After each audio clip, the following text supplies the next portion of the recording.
Buenas tardes, hermanos y amigos, sean todos bienvenidos a este espacio de reflexión de parejas. Vamos a continuar hoy nuestro tema.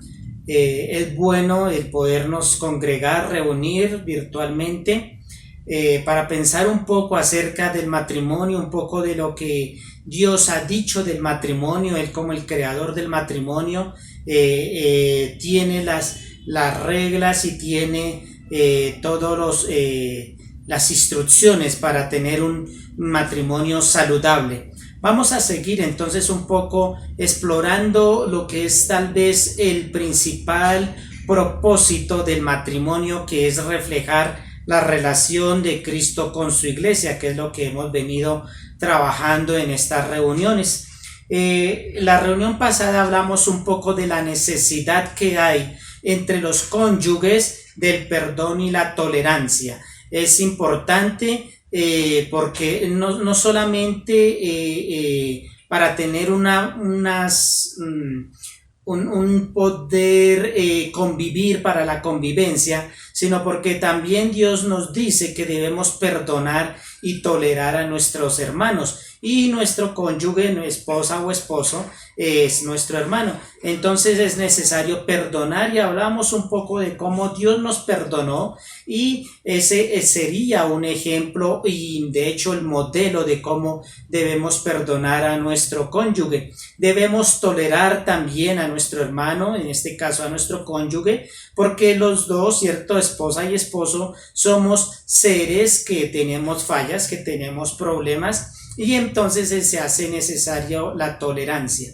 Entonces estos son un tema que se habló anteriormente, y la Biblia, las instrucciones de Cristo están llenas de cómo debemos tolerar a los demás. Dios nos enseña que debemos amar a nuestros enemigos, ¿cierto? Que si alguien te pide, ¿cierto?, cargar una carga por 1 milla, tú debes llevarle por dos millas, etcétera. Y aquí lo que nos está diciendo es cómo debe haber una convivencia de entrega, y si es con nuestro cónyuge, pues con mayor razón debe haber esa convivencia, deben estar estos ingredientes importantes para una convivencia más saludable y para reflejar así, ¿cierto?, nuestro a propósito, que es mostrar cómo está la relación entre Cristo y su iglesia. Ahora bien, vamos a ir un poquito más allá de lo que es la tolerancia y el perdón. Puede que tolerar y perdonar implique un poco una pasividad, podemos llamarlo así, en toda la dinámica del matrimonio. Sin embargo, la dinámica del matrimonio también exige un cambio, y también está en la gracia, ¿cierto? Entonces, por esa gracia que nosotros hemos experimentado, por el perdón, por el amor de Dios mostrado, ¿cierto?, podemos perdonar, podemos tolerar a nuestro hermano, en este caso a nuestro cónyuge, pero también esa misma gracia se encarga de que nosotros seamos transformados día tras día. Dice la Escritura que somos transformados día de gloria en gloria, ¿cierto?, hasta que lleguemos a la estatura que se nos exige, debemos buscar. Entonces aquí vamos a pensar un poco en lo que es cambiar. Los dos cónyuges, en todos los matrimonios es necesario un cambio. Es necesario un cambio, pero no es un cambio el cual inicia cuando yo quiero cambiar a mi esposa, sino que inicia es cuando yo mismo tengo que cambiar, quiero cambiar y tengo el poder para cambiar. El creyente tiene el poder para cambiar sus malos hábitos, para cambiar sus malas costumbres, sus malas palabras, y nosotros como creyentes, gracias a la gracia de Dios, podemos hacerlo. Entonces vamos a ir un poquito más allá de lo que es el perdón y de lo que es la tolerancia ya vistas anteriormente. Quiero irme y vamos a trabajar por un buen tiempo en Efesios, la carta de Efesios capítulo 5, voy a leer del versículo 25 al versículo 27, y dice así: Efesios capítulo 5, 25 al 27 está ahora hablando a los maridos. Maridos, amad a vuestras mujeres, así como Cristo amó a la iglesia y se entregó a sí mismo por ella, para santificarla, habiéndola purificado en el lavamiento del agua por la palabra, a fin de presentársela a sí mismo una iglesia gloriosa, que no tuviese mancha, ni arruga, ni cosa semejante, sino que fuese santa y sin mancha. Entonces aquí Dios está hablando a los esposos. Y empieza a hablar a los esposos también, ¿cierto? Mostrando el modelo entre Cristo y su iglesia.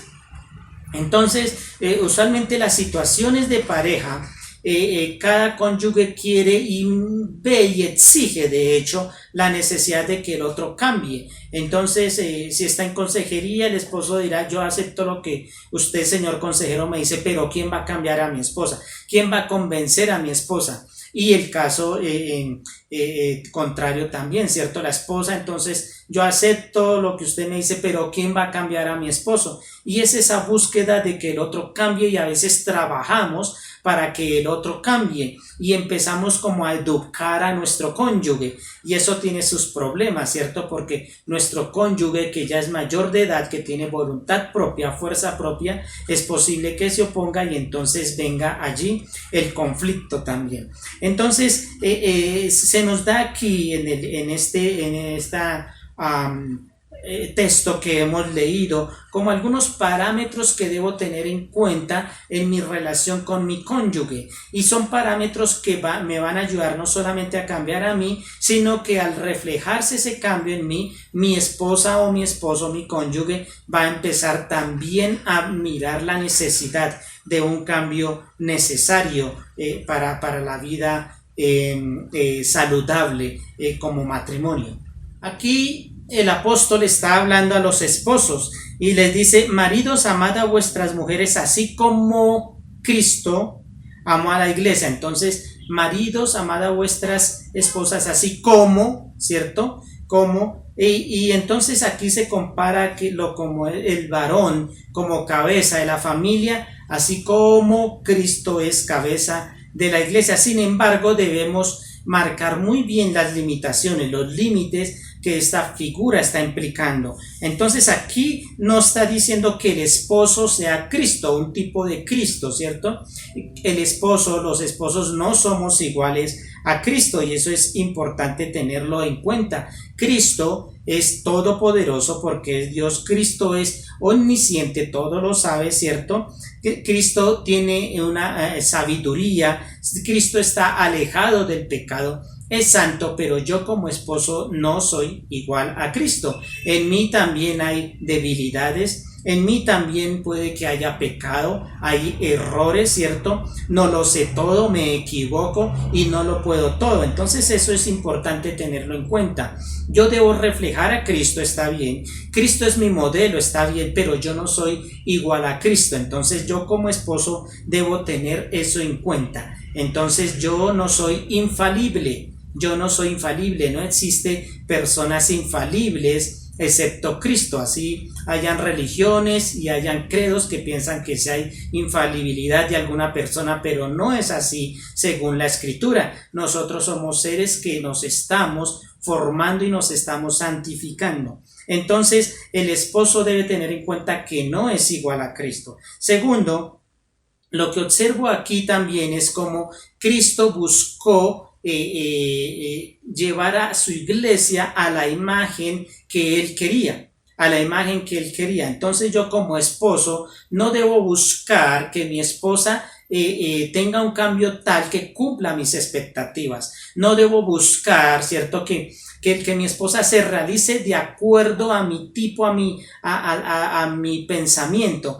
sino que yo debo buscar es que mi esposa, mi esposo lleguen es a la imagen de Cristo, porque eso es lo que Cristo está buscando de su iglesia. Entonces no es que esa persona cumpla mis expectativas, sino que esa persona llegue a la santidad de Cristo. Debo trabajar para que ella o él sigan los pasos de Cristo y llegue de acuerdo a la santidad de Cristo, de acuerdo al modelo que Cristo ha prescrito, ¿cierto? Entonces no estoy buscando que mi esposa siga mis patrones, siga mis expectativas, y que mi esposa con el transcurrir del tiempo se forme de acuerdo a lo que yo creo que debe ser una buena esposa. No, sino que mi esposa, gracias a mi ayuda, debe alcanzar la estatura del varón perfecto. También debo mirar aquí como Cristo da el primer paso y hay una entrega, hay un sacrificio, ¿cierto? Hay un sacrificio. ¿Para qué busca Cristo ese sacrificio, ¿cierto? Entonces Él dice, y se entregó a sí mismo por ella. ¿Para qué? Para santificarla, habiéndola purificado en el lavamiento del agua por la palabra, a fin de presentársela a sí mismo una iglesia gloriosa y con otras características. Entonces, todo empieza, el cambio de esa iglesia empezó, el cambio de ese grupo de personas que iban a conformar la iglesia empezó con un sacrificio de Cristo, y por medio de ese sacrificio, ese grupo de personas ahora que es una iglesia que está siendo renovada de acuerdo a los propósitos de Dios. Entonces, si debe haber un cambio en mi esposa, en mi cónyuge, es porque debe haber inicialmente un sacrificio propio. Yo debo de sacrificarme a mí mismo para que haya entonces un cambio en mi cónyuge. Esto es lo que podemos mirar aquí. Entonces, a veces debemos cuestionarnos. Mi relación con mi esposa es una relación más de dominio. Quiero dominar a mi esposa para que haga lo que yo quiero. A veces peleo, grito más duro que ella, o de pronto uso el arma del silencio, ¿cierto? De pronto en el campo sexual lo uso como un arma, ¿cierto? Para herir, para subyugar y finalmente para dominar. Así quiero entonces que mi matrimonio mejore, así quiero que mi esposa o mi cónyuge progrese, pero no es el ejemplo que aquí Dios nos está dando, sino que hubo un sacrificio, hubo un servicio. De hecho, Él murió por su iglesia para que esa iglesia entonces pudiera presentarse santa. Entonces debemos decir que no debe haber una dominación en el matrimonio, sino que debe haber un sacrificio mutuo para poder cumplir entonces con lo que Dios nos pide para que seamos un matrimonio sano, no perfecto, pero sí un matrimonio sano. Por otro lado, también aquí habla un poco también a las esposas, y también debemos decir que las esposas quieren a veces cambiar a los esposos de acuerdo a sus expectativas.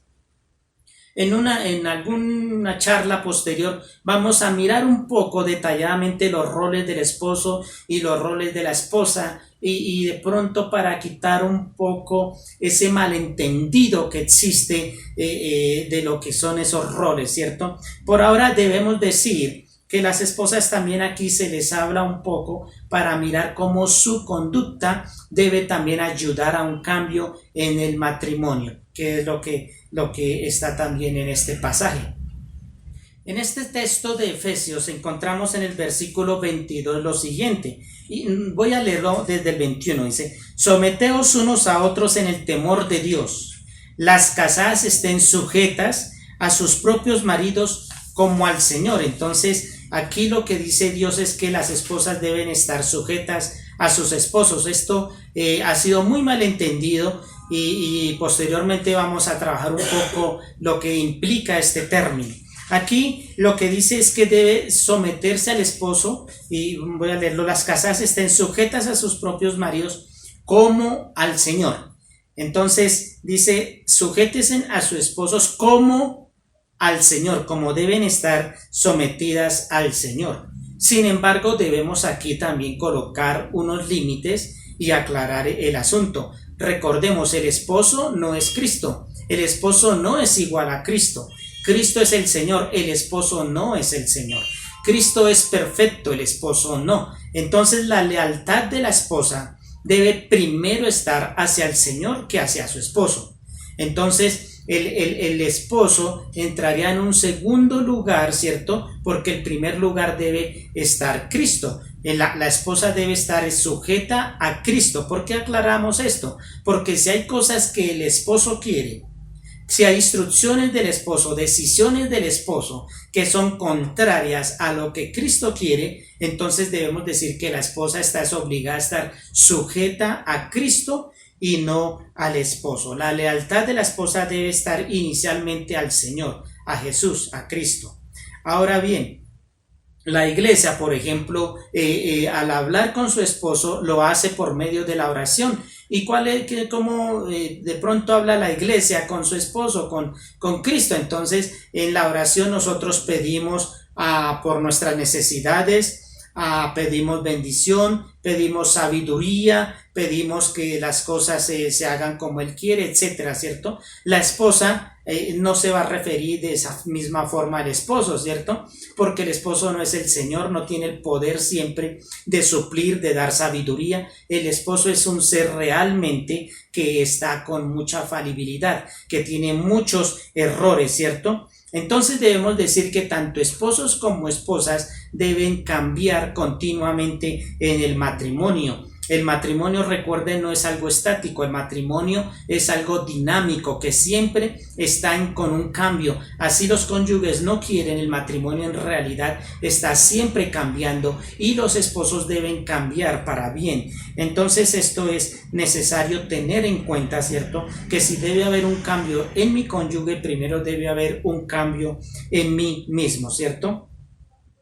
Ahora bien, visto esto, que el esposo no es un ser perfecto, ¿cierto? Sino que es un ser que peca también, tiene errores, es un ser que también es orgulloso. Entonces, debemos decir que la relación entre esposos también tiene que mirar los parámetros que Dios ha dejado para la relación entre hermanos. Mi esposa es mi hermana. Entonces, al ser yo también hermano de ella, entonces ella también puede mirar mi pecado y confrontar mi pecado.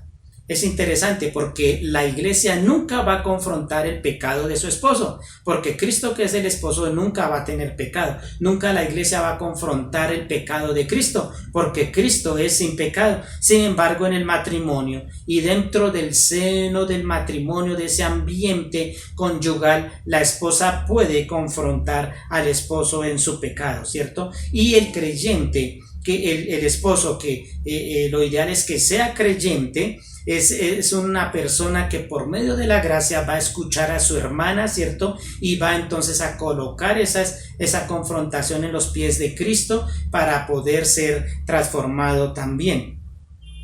Esto digamos, en primera de Pedro dice, por ejemplo, que la conducta de las mujeres debe ser tal, ¿cierto?, de sumisión, que esa conducta al verla al esposo también sea llamado a una transformación. Ahora bien, para finalizar el asunto debemos decir que no debemos ser fastidiosos. No, yo puedo llamar la atención a mi esposa, ¿cierto? Ella me puede llamar la atención a mí. Podemos entrar dentro de un ejercicio tal que nos llamemos a la santidad, que nos llamemos a la perfección, a la sanidad, ¿cierto? Pero en ese ejercicio no debemos ser fastidiosos. El fastidio vamos a pensarlo como una exhortación excesiva, y en 1 Pedro, ¿cierto? Dice en capítulo 3 versículo 1 cómo él está mirando allí una relación conyugal donde la esposa es creyente, el esposo no es creyente, y el consejo, la instrucción divina es que esa mujer debe sujetarse a ese esposo con una conducta seria, sobria, madura, ¿cierto?, de respeto, ¿cierto?, de tal forma que esa conducta llame a un cambio a su esposo y no estarlo siempre confrontando con su pecado. Hay momentos de confrontar, pero hay momentos en los cuales no se debe confrontar sino solamente con la conducta. Entonces, en este punto debemos decir que hay momentos en los cuales en el matrimonio se necesita el perdón y la tolerancia. Pero también hay momentos en los cuales se necesita un cambio de conducta propio. Yo necesito también cambiar mi conducta para minimizar así la necesidad del perdón y la tolerancia de parte de mi esposa. Y también debemos decir que se llega a ciertos momentos en los cuales se debe confrontar el pecado de la otra persona. ¿Por qué? Porque Dios así no lo dice, ¿cierto? Que como hermanos muchas veces se necesita confrontar el error, el pecado de las demás personas, pero sin caer en ser fastidiosos. Entonces estamos sentando las bases un poco para mirar lo que son los roles del esposo y de la esposa que vamos a trabajar en alguna charla posterior. Entonces debemos examinarnos, ¿cierto? ¿Cuál es mi deseo por la otra persona? Mi deseo por la otra persona es cambiarla de tal forma que yo la voy a a subyugar, ¿cierto? La voy a aplastar para que cumpla mis expectativas, o de pronto mi deseo de cambio de la persona es para llevarla a una mejor relación con Dios, a llevarla a una relación de santidad, de pureza con Dios, y en ese cambio estoy siendo consciente de que primero debo cambiar yo, primero yo soy el que debo agachar la cabeza delante de Dios y examinar mi conducta y ser cambiado de tal forma que ese cambio y esa conducta busquen en la otra persona también una respuesta, y esto debido a la gracia que hemos experimentado mi cónyuge y yo. Esto es importante entonces tenerlo en cuenta. Oremos, hermanos y amigos. Bendito Dios, te damos gracias, Señor, porque es bueno mirar lo que tú has diseñado en el matrimonio, Padre Santo. Gracias porque al pensar un poco en cómo mi matrimonio refleja la relación con Cristo y su iglesia, en realidad pasa de lo teológico, Señor, a algo muy práctico, Señor, algo muy de la conducta, Señor. Ayúdanos, bendito Dios, que el perdón y la tolerancia sean ingredientes diarios en nuestra relación conyugal, Señor, pero que también haya ese sentir, Señor, y esa aceptación de que necesitamos cambiar también. Necesitamos cambiar nosotros inicialmente nuestras conductas, Señor. Ayúdanos a no tolerar el pecado, Señor, pero ayúdanos también a ser sabios para tratar con el pecado, Señor. Ayúdanos, bendito Señor, que tu Santo Espíritu, Señor, que el poder tuyo esté en nuestras vidas, Señor, para llevar una relación de matrimonio limpia, sana, santa, Señor, y agradable delante de ti. En el nombre de Cristo Jesús. Amén. Hermanos, amigos y parejas, Dios les bendiga. Buena tarde.